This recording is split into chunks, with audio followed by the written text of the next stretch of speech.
Severe అయ్యి ఆయాస్ వచ్చేసింది బాబు breath తీసుకోలేక చాలా సఫర్ అయిపోయింది. మనం సచ్చినారు గారు ఇక్కడ చేసి ఇలా తీసుకున్నానా బాగుంటుంది, మంచిగా ఉంటుంది, ఏం ప్రాబ్లం ఉండదు, నువ్వు కొంచెం వాడు అనేసి అన్నది. సర్లే అనేసి నేను తీసుకొని 3 months వాడినాను.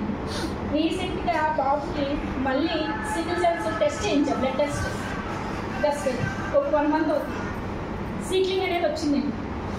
సిక్లింగ్ అనేది కంపల్సరీ. ఆ సిక్లింగ్ ఏర్పడినప్పుడు ఏమవుతుందంటే బాబు సిక్ అయిపోతాడు. ఆ సిక్ అయిపోయినప్పుడు కంపల్సరీ బోన్స్ మీద స్టక్ పడిపోతుంది. కానీ సిక్లింగ్ వచ్చిన వాడి బాడీకి ఇమ్యూనిటీ పవర్ అనేది తగ్గకుండా ఈ V4 అనేది మాత్రం చాలా యూజ్ అవుతుంది. సిక్లింగ్ అనేది ఏర్పడిన ఖచ్చితంగా చెప్తున్నానండి, చాలా యూస్ఫుల్గా ఉంది. నేను చాలా మందికి చెప్పుకుంటున్నాను. దానివల్ల వాడి బోన్స్ కూడా స్ట్రాంగ్గానే ఉంటుంది.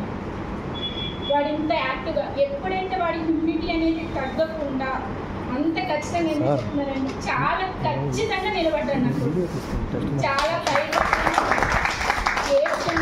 నిజంగా ఈ సత్యనారాయణ నాకు రిపోర్ట్ చేసినందుకు చాలా హ్యాపీనెస్గా ఉంది. అందుకే అడుగుతున్నాను ఎన్ని మంత్స్ వరకు వాడాలి అని. కొత్త కాబట్టి చెప్తున్నాను. నా బాబు మాత్రం చాలా క్యూర్ అయ్యానండి. ఈ విషయంలో నేను చాలా మీకు ఆ ప్రోడక్ట్ అయినా మీరు తీసుకొచ్చినందుకు సార్ చాలా సివియర్ పొజిషన్లో నా బాబు నేను కండిషన్ తీసుకున్నాను. ఆయన రిఫర్ చేయడం వల్ల నేను కూడా ఆయనకు చాలా హ్యాపీగా ఉన్నాను sir. Thank you very much. నాకు ఇది కూడా అందించినందుకు ఇంకా హ్యాపీగా ఉన్నాను సార్. Thank you.